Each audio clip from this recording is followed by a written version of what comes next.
პირველ რიგში უმძიმესი მდგომარეობა და უმძიმესი დანაშაულია ეროვნული დანაშაული საქართველოს მოქალაქეების და ქართველი ხალხის წინააღმდეგ, როცა მილიონამდე ქართველს ივანიშვილი უკრძალავს ქვეყანასთან ბოლო ძაფი აკავშირებს მოქალაქეობრივად, რომ მიიღოს გადაწყვეტილება საკუთარი ქვეყნის ბედზე, ქვეყნის მომავალზე. მილიონ ქართველზეა საუბარი, რომელმაც 2024 წელს 3.2 მილიარდი დოლარი გადმორიცხა. ანუ დღეს საქართველოს ეკონომიკა უჭირავს ემიგრაციას. და ამ ადამიანებს ეუბნებიან, რომ საკუთარი ქვეყნის ბედსაც ვეღარ გადაწყვეტს. იმ თანხებს, რომელსაც ისინი გზავნიან, აქ ბიუჯეტი ივსება, რომელსაც შემდეგ ივანიშვილი იპარავს, ამ ადამიანებს ეუბნებიან, რომ ეკონომიკა მათზე დგას, მაგრამ გადაწყვეტილებას საკუთარ ქვეყანაზე ვერ მიიღებენ. ამ დანაშაულს ერთადერთი პასუხი აქვს. სრული მობილიზება საზოგადოებრივი ორგანიზმის, რაც არის მათ შორის პოლიტიკური პარტიები, მათ შორის ემიგრაცია და ტოტალურ წინააღმდეგობაში შესვლა. რა ტიპის წინააღმდეგობაში შესვლა და რას გვიმზადებს ბიძინა ივანიშვილი? თუ გავაკეთებთ დაშვებას, რომ მათი ვერსიის მიხედვით, რომ 3 წელიწადშია მხოლოდ საპარლამენტო, მორიგი საპარლამენტო არჩევნები. რა საჭირო იყო ახლა ამ ტიპის გადაწყვეტილებების მიღება? მე გაგახსენებთ, თორემ წარსულში არ მინდა არც საკუთარი თავის, არც თქვენი, არც მაყურებლის დაბრუნება, როცა ვამბობდით თვითმმართველობის არჩევნების წინ. რა გეგმა ჰქონდა ივანიშვილს? ივანიშვილს ჰქონდა გეგმა, რომ თვითმმართველობის არჩევნებში გაემყარებინა ძალაუფლება. სამწუხაროდ ბოიკოტმა შეძლო ის, რომ ივანიშვილმა გაიმყარა ძალაუფლება მთელ საქართველოს. არა. მას თუ შეიძლება, არ უბრუნდები. კიდევ წავალთ რაღაც როგორც ვახსენე, არ უბრუნდები, მაგრამ გახსენებთ რაზე ვლაპარაკობდით, რა გეგმა იყო და რა სრულდება ახლა. ივანიშვილს უნდოდა ძალაუფლების გამყარება, ამ გამყარებული ძალაუფლების პირობებში ვამბობდი თქვენივე ეთერში მაქვს რამდენჯერმე ნათქვამი, რომ 2026 წელს გაზაფხულზე ის ჩანიშნავს ახალ საპარლამენტო არჩევნებს. თავისი ბინძური წესებით, მაგრამ ჩანიშნავს და რატომ ჩანიშნავს, იცით? კიდევ 2 წელს მოიგებს. თუ 2028 წელს უნდა ჩატარებულიყო საპარლამენტო არჩევნები, 2026 წლის გაზაფხულზე საპარლამენტო არჩევნების ჩანიშვნით ივანიშვილი გადაივადებს ფორმალურად თავის ძალაუფლებას 2030 წლამდე. ინფორმაცია გაქვთ თუ უბრალოდ მოლოდინი გაგიჩინათ? აი მაგალითად პარტიების საკრძალვის თაობაზე. ხოვნა მაქვს, რომ მეც გავაკეთებ ამას, მაგრამ თქვენივე ეთერიდან ამოვიღოთ, სადაც ვამბობ, რომ კონკრეტული ინფორმაციის საფუძველზე ვამბობ. ივანიშვილი ემზადება გაზაფხულზე ახალი საპარლამენტო არჩევნებისთვის. კი ბინძური წესებით, კი გართულებული ბრძოლის ველით, კი პატიმრებით ციხეებში, კი ზეწოლით და სისხლის სამართლებრივი საქმეებით პოლიტიკურ პარტიებზე, ზეწოლით მედიაზე, მაგრამ ამის პარალელურად მნიშვნელოვანი ფაქტორია ის, რომ ის ამისთვის ემზადება, ამას აკეთებს. რატო ჭირდება ეს ყველაფერი? ახლა ისმის ეს შეკითხვა, რისთვის ჭირდება? ის რომ 2 წლით გადაივადოს და გაიხანგრძლივოს საკუთარი ძალაუფლება 24-28 ნაცვლად 2026 წლიდან 2030 წლამდე და ეს თავისი ცნობილი სიგიჟე 2030, რომელიც 2012 წელს დააბრეხვა, სისრულეში მოიყვანოს და სამწუხაროდ დღეს ის აი ამ გამარჯვებულის მანტიას ინარჩუნებს და მეორე საკონსტიტუციო უმრავლესობის ასაღებად.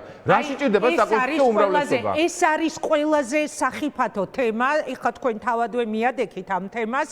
კითხვა, რომელიც ჩნდება, აი რისთვის შეიძლება სჭირდებოდეს თუ კი ჩაინიშნება ახალი საპარლამენტო არჩევნები და სავარაუდოდ კიდევ ერთხელ ვიტყვი, ყველანაირი ფონია იმისთვის, რომ ეს კითხვა იყოს აქტუალური დღეს.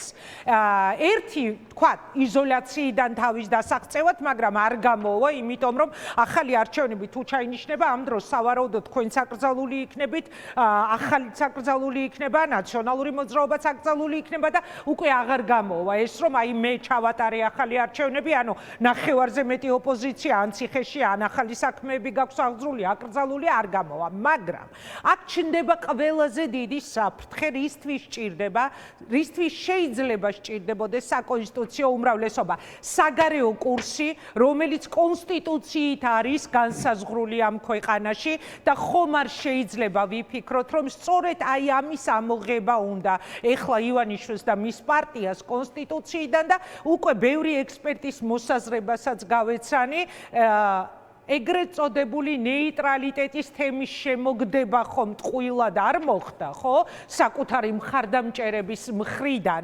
ანუ ამას ფიქრობთ, რომ ეს კონკრეტული ინფორმაციის საფუძველზე, იმიტომ რომ ქართულ ოცნებაშიც არიან ტყვეები, რომელიც წუხან იმ მდგომარეობაზე, რაც ქვეყანაში ხდება, საჯარო მოხელეებს გულისხმობ მათ შორის, ქართული ოცნება ივანიშვილი ემზადება გაზაფხულზე საპარლამენტო ვადამდელი საპარლამენტო არჩევნებისთვის, ცუდი წესებით, მაგრამ საპარლამენტო არჩევნებისთვის მისი მიზანია, რომ აიღოს საკონსტიტუციო უმრავლესობა გააუქმოს და ამოიღოს კონსტიტუციიდან მუხლი ევროკავშირში ინტეგრაციის შესახებ და ნატოში ინტეგრაციის შესახებ და ამის პარალელურად ჩაფიქრებული აქვს კიდე ერთი ძალიან ბინძური ბოროტება, რომ ჩაატაროს რეფერენდუმი ნეიტრალიტეტის შესახებ, რომ საქართველოს გამოცხადდეს ეგრეთ წოდებულ ნეიტრალურ სახელმწიფოდ, რაც პოლიტიკური, გეოპოლიტიკური ვითარებიდან, ისტორიის მაგალითებიდან გამომდინარე არის შეუძლებელი. განსხვავებით საკონსტიტუციო უმრავლესობიდან, სადაც დაახლოებით 75%-იანი მხარდაჭერა ჭირდება ხელისუფლებას იმისთვის, რომ საკონსტიტუციო უმრავლესობა იყოს, რეფერენდუმში ეგრეთ წოდებული იდეის გასამარჯვებლად, რომელიც შესრულება სავალდებულოა კანონმდებლობით, ჭირდება მხოლოდ 51%. ანუ საკონსტიტუციო უმრავლესობის იმედიც კი არა აქვს, თუნდაც იმ შემთხვევაში, თუ ნაწილი ოპოზიციის გამოეთიშება, იმიტომ რომ ხალხი გაბრაზებულია ყველაფრის მიუხედავად. ეს ჩანაფიქრი აქვს. ახლა ამ ჩანაფიქრის საპასუხოდ პოლიტიკური სპექტრი, სამოქალაქო სექტორი, საზოგადოება ერთად უნდა დაირაზმოს და გააკეთოს ანალიზი. რას აპირებს, როგორ აპირებს, რომ უცებ როცა ამოხდება და 60 დღეში საზოგადოება დადგება ვადამდელი საპარლამენტო არჩევნების წინაშე და 60 დღე ძალიან ცოტა დროა იმისთვის. ახლა დღეს მაგალითად შემოაგდეს ახალი კანონპროექტი ისევ რეპრესიული საარჩევნო კანონმდებლობის ცვლილების შესახებ. ერთი რომ ემიგრაციას გზა ჩაუკეტეს ხმის მისაცემად და მეორე მხრივ მაგალითად არ შეუძლია დაჯარიმებულ პირს იყოს კომისიის წევრი საარჩევნო უბანზე. ესეც თავისებური სირთულეა, მაგრამ ყველა ამ სირთულეს ავტორიტარულ რეჟიმის პირობებში უნდა შევეწინააღმდეგოთ. წინააღმდეგ შემთხვევაში ჩვენ ხედავთ რა თქმა უნდა, ფონსი იქმნიან 4 წლით ადრე, 3 წლით ადრე რეალურად. 3 წელიწადში უნდა იყოს მორიგი არჩევნების. ანუ რო შევხედოთ ეს კალენდარულად 3 წლით адრე რატომ შეიძლება სჭირდებოდეთ მაგალითად საკუთარ თანამოქალაქეებს რომლებსაც პური არ ქონდათ, პური არ ქონდათ და ამის საშოვნელად წავიდნენ უცხოეთში, ეხლა ვეუბნებოდე რომ შენ გეზღუდება, ჩამოდი და მიეცი, ვინ ჩამოვა ირაკლი, აქ როგორ ჩამოვლენ წლიდან წლამდე საკუთარ კუთვნილ ორკვირიან დასვენებას ელოდებიან ხომ ემიგრანტები და მათი დიდი ნაწილი არალეგალია, ხო? ჩვენ ეს ყველამ გადასარევ ანუ ის ფონის მომზადება იმისთვის, რომ თქვენი ინფორმაციით ისინი ემზადებიან ახალი საპარლამენტო არჩევნების და რეფერენდუმისთვის ნეიტრალიტეტის შესახებ და სამწუხაროდ უნდა ითქვას ის, რომ ხო ემიგრანტების დიდი უმრავლესობა, რომელიც არალეგალია და რისკავს და ბედავს ხოლმე ჩამოდის ამ ქვეყანაში, ჩამოდიან ოჯახის წევრების დაკრძალვაზე. ეს რეალობაა და ჩვენ გარშემო ხდება. ესენი არიან ადამიანები, რომლებიც ინარჩუნებენ და ასულთმულებენ საქართველოს ეკონომიკას. ან ვერც ჩამოდიან. მაგალითად, აი ეხლაც მრავალი კონკრეტული შემთხვევა, როდესაც შვილი ემიგრაციიდან ვერ ჩამოვიდა, დედა რომ გარდაიცვალა. მე ვსაუბრობ ჩემს გარშემო მყოფ ადამიანებს. უამრავი შემთხვევებით, ამ მხოლოდ 10 თვის განმავლობაში 2025 წელს 3 მილიარდი დოლარი გადმოირიცხა. 3 მილიარდი დოლარი მაშინ, როცა პირდაპირ ინვესტიცია, რასაც ვეძახით და სინამდვილეში უბრალოდ ის არის, რომ მაკდონალდსმა ახალი ფილიალი გახსნა, პირდაპირ ახალი ინვესტიციაც არ არის 1 მილიარდი დოლარი. 1 მილიარდი დოლარი ამ ქვეყანაში. ინვესტიცია არ შემოვიდა. 3 მილიარდი დოლარი შემოაქვს ემიგრაციას, რომელსაც ეუბნებიან, რომ შენ აღარ არსებობ ამ ქვეყნისთვის. ესეთი პრაქტიკა აქვს წარმოუდგენლად არადემოკრატიულ სახელმწიფოებს სულ რაღაც 5-6 მთელ მსოფლიოში. სულ რაღაც 5-6 სახელმწიფოს, რომელიც არის ავტორიტარული აი ხელიდან წასული არაფრის შესაძლებლობა რო არ აქვს და ამ დროს ჩვენ ქვეყანას ამას უკეთებენ და ჩვენს ემიგრაციას. ნიშნულოვანი ფაქტორია კიდევ ერთი, ვახსენოთ 2024 წელს ემიგრაციის მონაწილეობა. იყო უპრეცედენტო, მაგრამ ეს იყო მხოლოდ 34,000 ხმა. იმდენი ადამიანი, რომელიც სურად შეცვლიდა და ამიტომ ნუ დაუკავშირებთ მაინც და მაინც ჩვენ შიშებს, რომ ეშინია ბერმა არ მისცეს. სინამდვილეში ეს არის, რომ თითოეულმა ერთეულმა ხმამ შეიძლება გადაუწყვიტოს ბედი. ამიტომ არის 2012-ის მერე არც ერთი საპარლამენტო არჩევნები უცხოეთში ოცნებას არ მოუწევს. ეხლა იყო რეკორდული მაჩვენებელი დაბა. რამდენი პროცენტია იყო ქართულმა ოცნებამ? გახსოვთ? 13% აიღო ქართულმა ოცნებამ, 87% აიღო ოპოზიცია. თუმცა ეს ნამდვილ ხმებთან მიმართებაში, მთელს საყოველთაო ხმებთან მიმართებაში იყო 1,6%. ცოტა, მაგრამ ამისაც ეშინიათ. რატომ ეშინიათ? ანუ რაც სჭირდებოდა ახლა ამ ტიპის გადაწყვეტილების მიღება, თუ მას საქმე კარგად აქვს და 34-ს გამოვაკლოთ იქ დაახლოებით 7,000 ხმა, რაც რჩება მინიმალურ ხმებზია რაოდენობა, ეს ხმაც უწყვეტთ. ამისაც ეშინიათ, თქო რა პირობებში ეშინიათ, იცით? თუ ჩვენ შევძლებთ კონსოლიდაციას, თუ ჩვენ შევძლებთ ერთობის ხაზების მოძებნას და ივანიშვილისთვის ისეთი დარტყმის მიყენებას, სადაც ის არათუ საკონსტიტუციო უმრავლესობის მიღებას ვერ შეძლებს, არამედ ძალაუფლებას დაკარგავს. ამის ყველა შესაძლებლობა არსებობს, იმიტომ რომ ქუჩაში რო გავდივართ, ხო ხედავთ როგორია ბრაზი ხელისუფლების წინააღმდეგ. სწორი მომზადების პირობებში, წინასწარ გადაწყვეტილების მიღების პირობებში, საკუთარ პარტიულ, სუბიექტურ, პერსონალურ ამბიციებზე უარის თქმის პირობებში, ივანიშვილის დამარცხება არის შესაძლებელი. მარტო იმედობას კი არ უნდა ასხივებდეს პოლიტიკური სპექტრი. იმედს უნდა ასხივებდეს. ოღონდ ეს იმედი უნდა იყოს რაციონალური. ახლა მე ქუჩაში გავალ და 3 საათში ძალაუფლება დამეცემა თავზე და აი ესე გავაკეთებ და ხელისუფლება შეიცვლება. ეს არასწორი იმედია. ირაკლი, ემიგრანტების თემაში ერთ რაციონალური იმედი უნდა გამოვასწრო. გავიგე, ერთ საკითხსაც შემოვიტანდი, კი, ეს არ იყო ის რაოდენობა ემიგრანტების დაუშვათ, რომელიც რაღაც დრამატულ შედეგს დაუდებდა ქართულ ოცნებას, მაგრამ მათ რატომ მიიღეს ეს გადაწყვეტილება? ხო, ერთ-ერთი ესე თამამად შემილია ეს ვარაუდიც რომ გამოთქვა. მათ არ აქვთ იმის გარანტია, რომ შემდეგ არჩევნებზე და თუ ეს იქნება ვადამდელი არჩევნები, რომელსაც სავარაუდოდ თქვენც ამბობთ, რომ ინფორმაცია გაქვთ, შესაძლოა ჩვენ ველოდოთ უკვე 2026-ის გაზაფხულზე, ანუ სულ რამდენიმე თვეში, მათ არ აქვთ იმის გარანტია. ეხლა რომ 13% აიღეს, რამდენი გაბრაზებული ემიგრანტი შეიძლება ადგეს, მივიდეს და იქვე მისცეს ხმა მათ წინააღმდეგ და ეს პროცენტი შესაძლოა აღმოჩნდეს უზარმაზარი სხვა ქვეყნების მაგალითი მოლდოვას